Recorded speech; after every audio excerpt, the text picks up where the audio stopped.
We are 175 years and running, and we are thrilled to have a longtime employee and tremendous brand advocate, Bruce Reeder, here to share some of his highlights of case history. So take it away, Bruce. So, good morning, all you movers of earth, busters of rock, and builders that shape the world we live in. I cannot tell you how excited I am to be here. I am honored and privileged that the company, my beloved company CASE, said, you can do this and you can talk about what we do. So, as a run-up, I love CON-Expo in addition to CASE. I look forward to this every 3 years. It's very fraternal, and in the run-up, you're always getting people calling up or texting you in that routine saying, are you going to work the show? And I had one person call me up and says, Bruce, you working the CON-Expo? And I go, working CON-Expo? I don't work CON-Expo. I celebrate CON-Expo. And this year's particularly important. We get to celebrate 175 years, my birthday. And he goes, wow, you're 175 years old? You look pretty good for 175 years old. I go, no, I'm talking about CASE, the best manufacturer of construction equipment in the world. So, you can't talk about CASE without talking about the founder. We're talking about Jerome Increase Case. And we're going all the way back to 1842. Born in 1819, about 20 years old, out of New York. Him and his dad were selling these imported, what they call groundhog threshers from the UK. He considered himself a thresher man. So in his youth, he would thresh grain for his neighbors and that routine. So he had a very, close relationship with that piece of equipment. So he understood all the things that probably could do better. But then, come along about 1842, Case Jerome tells his mom and dad, Caleb and Deborah, that he's heard the voice that said, go west, young man. And that was from New York. And go west meant going out to Wisconsin, which at the time was the bed and the center of grain. That's where it was happening.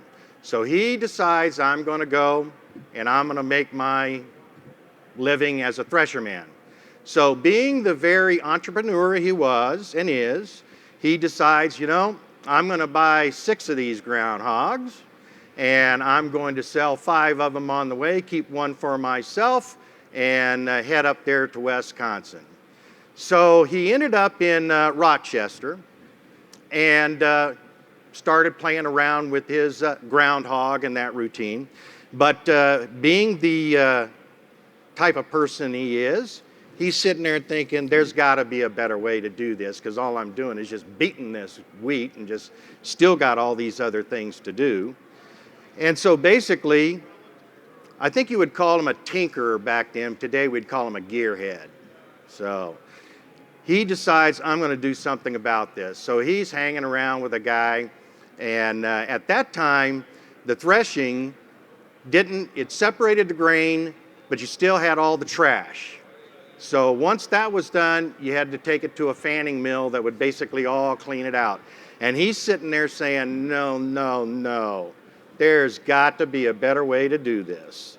So he sits there and he says, and thinking to himself, wow, what if I put this fanning mill with the thresher and try to get both of these operations going at the same time? So he did. But about that time, he wanted to start the company. This was in Rochester, okay? So he went to Rochester and wanted to start a shop. But he could not obtain the water rights, because as we all know, if you're going to have a business and a plant, you got to have water, right? So he goes, okay, I can't get the water rights here, so I'm going to head to Racine, Wisconsin, where they were more than happy to give him the water rights. So it was Rochester's loss, it was Racine's gain. And so it was the beginning in 1842 on the shores of Lake Michigan. And you know, when you go back in that period in 1842, in that Milwaukee area, it was just a hotbed of activity, okay? So you sit there, and for those that are old enough to remember, I'm going to ask Peabody and Sherman to set the Wayback Machine to 1842. That is a long time ago, my friends. When you think about it, when he went west and came upon Wisconsin, Wisconsin was not even a state at the time. It would not become a state until 1848. So he was in Wisconsin territory, right? At the same time, you're looking at that.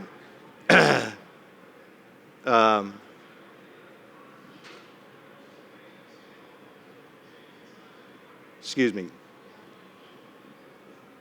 Butch Cassidy and the Sundance Kid hadn't even started running around the West yet.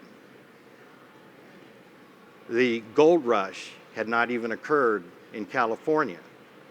The Comstock lode hadn't even taken place here in the great state of Nevada. So it was truly the wild, wild west. And here he was in 1842. And of course, that was also at, I wouldn't say the height, but the Industrial Revolution was in full-on mode. Today we talk about the Internet of Things. If you're going to put a tag on that period besides the Industrial Revolution, it was the era of making stuff. We made stuff. That was the thing to do, and that's what he did. So he perfected the thresher, and it gained fame all over. So he took that to Paris. That began the world recognizing what he was doing with the thresher. Some of the other things that he did in 1869, he enters into the steam engine business. Now, we're talking about steam engines back then. They were not on wheels. They were just steam engines, and they were huge, and they were meant to be stationary. You weren't going to lug them around and all that type of stuff. But there again, Jerome's sitting there saying, no, I think we can put this on wheels. I can hook that up to the thresher, and I think I got something going there. So that was his introduction into steam. And they were quite innovative at the time. In fact, world-class steam engines. So those things started rolling out. Everybody was asking for them. The next thing that came up was, if I got an engine there, and I got to drag it out there with a horse, and I got to drag the thresher out with a horse, what if I motate that thing? Then I don't need the horse, and I can pull my thresher out into the field. So, on with it. The game was on. So now he was making traction engines. Case was the most prolific manufacturer of traction engines in North America at the time. It was the traction engine to have. They were going all over the place. By the time that Case was done, there was I think approximately 30-some thousand steam traction engines made during that period of time. So he was already thinking too of global. He already had relations and business interests in the UK, Europe. 1890, he put the factory in Argentina. So he was already doing this world thing before it became, how do you say, global. Because what his intention was, I want to provide this for the world, that everybody can do this. Very instrumental in increasing production productivity. Think about this in 1840. The United States had about 17 million people, and the ratio was about 90% rural, 10%, 11% urban. So the countryside was villages, hamlets, towns. Cities weren't really cities then. So you started this expansion, and part of that involves Mr. Case. Because as production and efficiency on the farm, became better, it took fewer man hours. So there was the start of the migration to the cities. So during that period of time, hamlets, villages were turning into towns. Towns were turning into cities. Cities was turning into metropolises. And so you started to see this shift. And he was right there again, looking at that opportunity to say, I can do something with these steam engines, these steam traction engines. And so you started to see I don't want to say total separation, but you start seeing that split to, I've got agricultural type work, and I see this happening in the urban areas.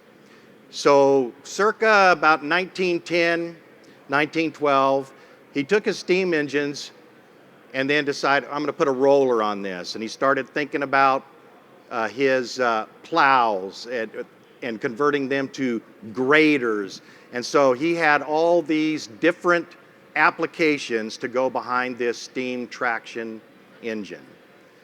And so now you started to see these things in the rural parts of the country. And then when you talk about that, you're looking at by 1910, when he starts moving in that direction, the population in the United States was 92 million. From 1840 to 1910, had gotten to 92 million, and the ratio between urban and agriculture had shifted to 45% urban and 54% agricultural. This is a tremendous change that occurred between 1842 when he started his company, and now we're sitting here at 1910, and I'm doing steamrollers, and he's going to put motor graders and all these other attachments and implements to pull behind. So he was very instrumental in that conversion from village, hamlets to towns, towns to cities, cities to metropolitan metropolises. So, also 1895 was the first time that Case started getting into the gas engines. So now you're seeing the shift. You're getting automobiles and you're starting to see gas engines. And so now there is this thing to convert the steam to gas engines. And so there again, looking at where things are going, always keeping his eyes out there.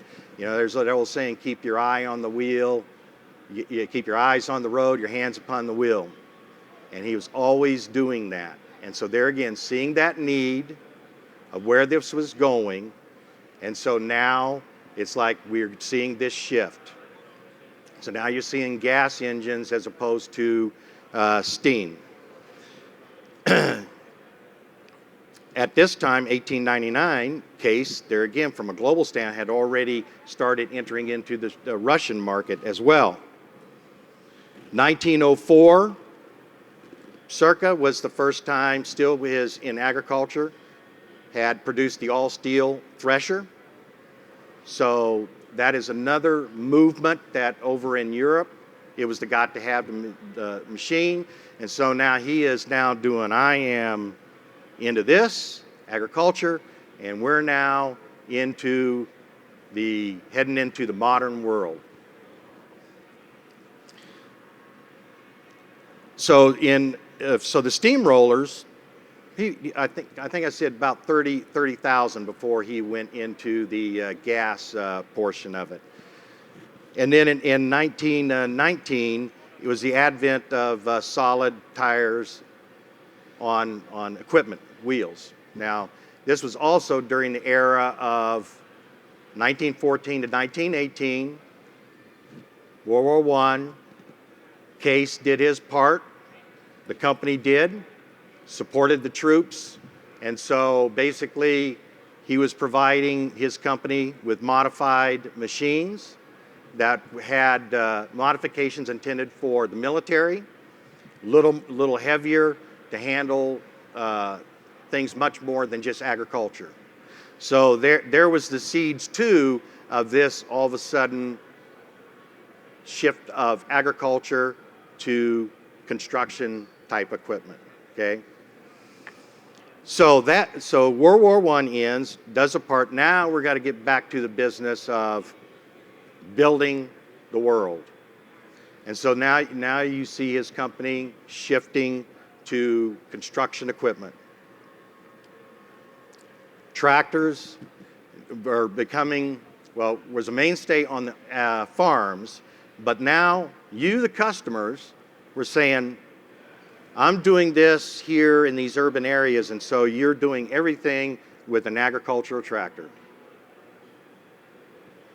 which you determined that just wasn't heavy enough, built strong enough horsepower to do what needed to be done in the urban areas.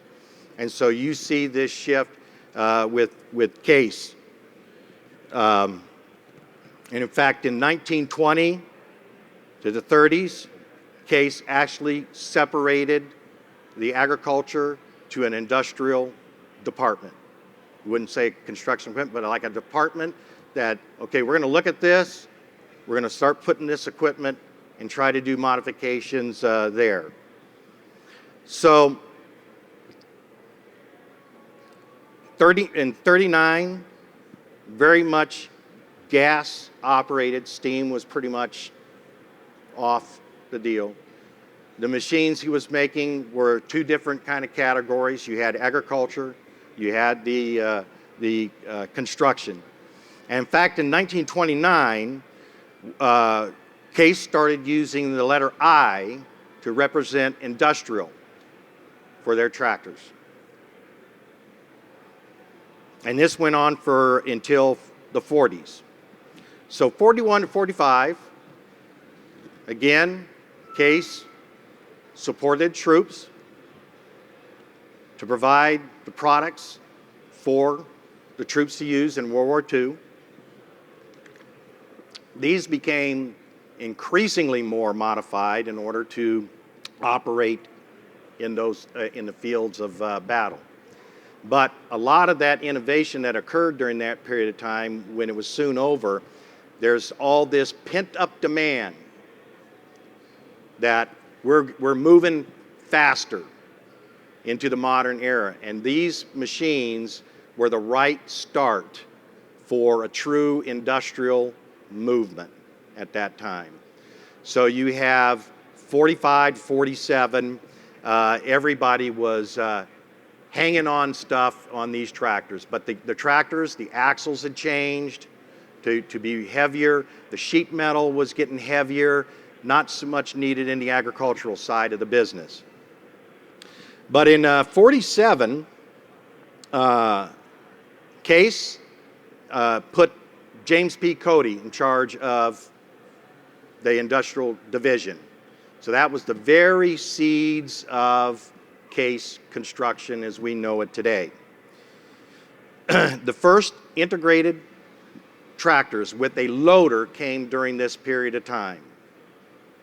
That's the need for heavier axles, stronger rear ends, and that routine. This was also the advent of hydraulic power. in which the loaders were hydraulically operated on these tractors. And so again, the march was on. So you look in, that was 47, so now we look at 1950. The population in the US was now 161 million. And the spread now was 64% urban and 36% agriculture. You can see where we are heading in this whole situation. And Case recognized all this. Still had agriculture, but also recognizing those other opportunities. And a lot of this was driven by you, the customers, you movers of earth, busters of rock, the builders that shape the world we live in, and we responding to those needs that you required to do these things. Also around 1947, there was a company called ATC, American Tractor Company. It was headed by a guy named Mark Rotman. He was big in crawler tractors, and the other thing that he was very interested in, he understood hydraulics. He was, this was it, this is what the future is going to bring. So his company was very innovative in crawler tractors with the hydraulics. He also had a couple of people with him that was very instrumental to Case, and that was Ted Holler, Elton Long, along with Paul Hawkins. His nickname was the Whomper, so you know something's got to be happening. If you got the head of engineering, his name is Whomper. Now, what's interesting about this period of time, too, in this company, the engineering department, he was chief of experimental engineering. Sounds a little like skunk works, doesn't it? I mean, when you got a department that's experimental engineering, some things are happening, you know? The soup's getting cooked, okay?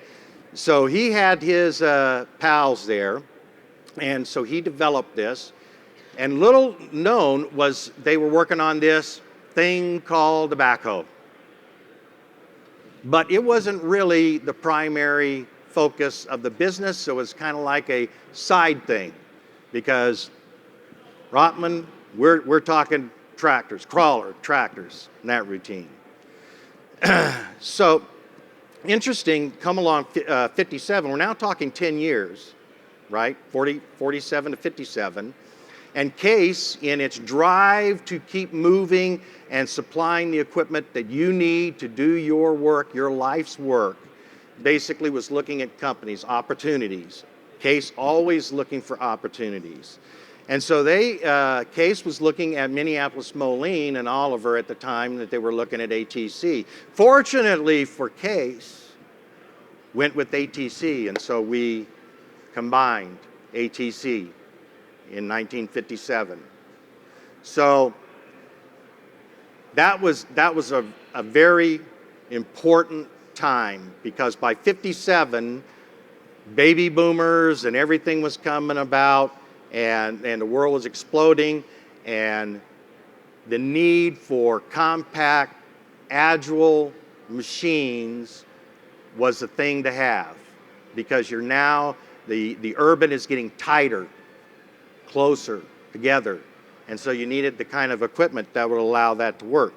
And this was a very important collaboration and joint when Case picked up ATC. But really what was good about that was picking up Paul Hawkins, Ted Holler, and Elton Long. Okay? So there is the story that as they were bringing the companies together, they had a little show and tell at the Churubusco plant in Indiana, where ATC was. They showed them the wares that they made, the crawler tractor. No real emphasis on the backhoe. So in turn, Case then had their show and tell with their equipment, and had the utility tractor that was starting to be more suited for construction, your needs. And while the three of them were at the case showing, old Ted and Elton, kind of like J.I. would do out there, very hands-on type of thing, and saw the case tractor, kind of looked there and said, you know something? I think we can put our backhoe on that tractor. Wow, what a pivotal point, not only for Case, but the industry. So, wham, you got everybody together. You got the Whomper. So he's whomping up designs on a tissue paper and everything else, giving it to Elton Long and Ted Holler. You need to make this work and everything else. And poor old Elton's going, oh my gosh. So they put their backhoe that they had been working on onto 300 tractor. There was a show in Chicago. And so they were showing these tractors, the crawler tractor, and the little 300 with the backhoe on it was off in the back. So as the story goes, most of the people that was coming to the show wasn't looking at that. They were going clear back to the back of the booth and looking at this tractor loader backhoe. That was the hit. So the next day, boom, they got to reverse this. So now the tractor loader backhoe was the central piece there. Again, what was ironic about this whole thing is that Case interest in ATC and the reason for bringing them in was the crawler technology, and that ATC had a torque converter power shift transmission. And like I say, at the time, it's like this thing sitting off here in the back, but there again, you, the customers, when that thing was shown, it was evident by the attraction that it caused, that it was like, this, we can use this, right? Because backhoes up at that time were nothing more than farm use. Heck, those type of backhoes would barely pull the hat off your head, you know? The loaders, all you're doing is lifting manure, right? You're sitting there saying, we need something real. We need real construction equipment. So this was quite an interesting time. Now, interesting to note that in '57, I kind of had my own little thing going. I had some of my own equipment on the side of the house where the garbage cans were. I would move that. It was the only place that was dirt in my house. So I had 2 Tonka dumps. I had a crawl tractor. I had the Tonka motor grader. Oh, I'd drag that hose out there, and I'd put all that mud in there, and trash cans are moved out of the way, and I'd have my thing going all while Elton Long, Ted Holler, Paul Hawkins, the Whomper, was creating and changing the way small utility business would work, right? So, and little did I know where it was going. I hadn't quite picked out or decided what my life's work was, but I sure had fun on the side of that house, moving all that stuff. See? So, that brings on to the 60s. Who's here from the 60s? Things were starting to rock and roll, right? Business was starting to rock and roll. You, movers of earth, busters of rock, and builders, things were really starting to rock and roll, right? So Case now was making this tractor loader backhoe that was changing the industry forever, right? Along with other products, the crawler tractor, innovations like the dozer that would, where you can operate the dozer blade from the seat without all the cables and getting out and adjusting the blade. Very instrumental. That was Case during that period of time, right? Then in '67, that was another pivotal year. Case Backhoe is fully rocking and rolling, right? So Case introduces the wheel loader. At that time, it was a rigid frame wheel loader with steerable axles. But nevertheless, it has now taken that loader concept to another level. There again, being driven by you, the customers, that we needed something a little more substantial, heavier to do what needs to be done. So that was Case's introduction into the wheel loader market. And it was kind of ironic because if you look back in that time, I'm reminded of that song, The Beat Goes On. And in that, the cars keep a-getting faster all the time. Electrically, we keep our baseball scores, right? So things are moving. Our business, it wasn't just cars getting faster and more productive. It was the equipment that you were using so that you can continue that drive to build the world that we live in today, right? So it was also the advent of electronics and that routine not coming of age, but starting the seeds there. 67, during the mid 60s, again, Case was called upon to do their part in supporting the troops. We all know 67, 68, that era, and Case was very involved during that period of time, supplying equipment to the troops in the form of backhoe loaders that were built to withstand battlefield conditions. So that's very integral to the Case heritage. And then in 68, another thing occurred.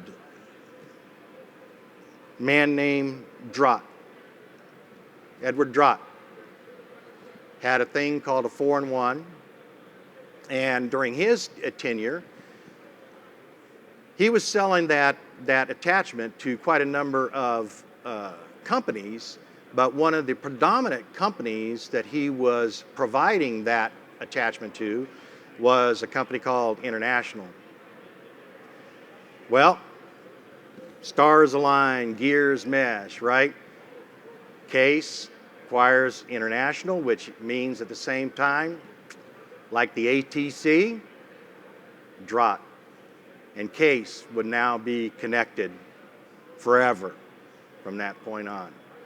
And in fact, very important thing about Ed, they own property up in Tomahawk, Wisconsin, that basically he gave to Case to do with it what we wanted.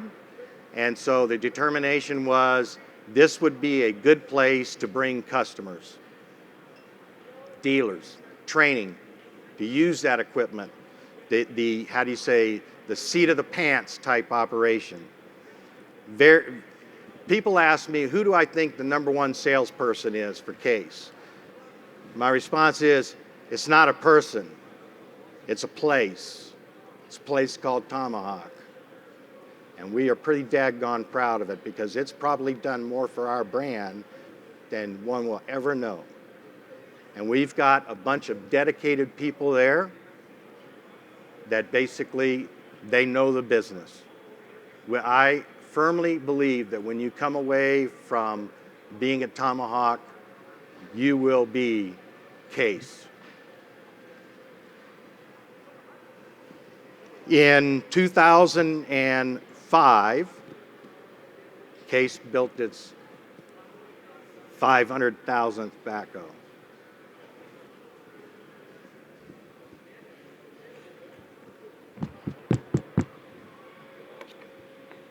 But we weren't finished. We were still going strong. As you can see today, you're looking at the skid steers, the wheel loaders, the crawler dozers, all basically coming from that era of explosion that the Case company recognized what was coming, just as Jerome did back in 1842.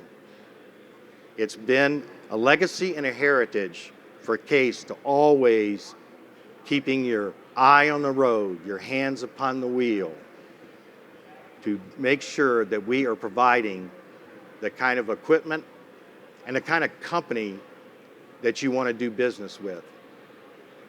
In 2000, the United States population hit almost 300 million people.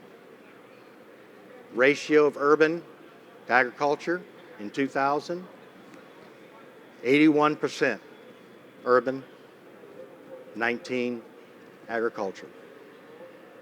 Now, I don't want to take away from agriculture, but that shows you the progress. That shows you what Jerome recognized about creating efficiencies, to being able to do more, to do it more efficiently, to be more productive, because we still, from an agricultural standpoint, produce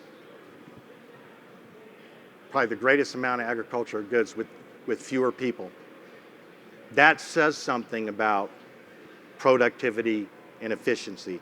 The same thing occurs in our business, the construction business, and it will continue, and CASE will continue to keep looking for those practical solutions that you want moving forward. I want to kind of close out. I want to tell you what CASE means to me. It's integrity, it's passion, it's dedication, it's commitment to excellence. Something that I aspire to and always have. Being the son of an ex-Marine, I think I can tell you how I was raised. Duty, honor, commitment. And as a jarhead, semper fidelis, always faithful. I'm a very fortunate person. I do for a living what I love. I work for a company that represents what I aspire to.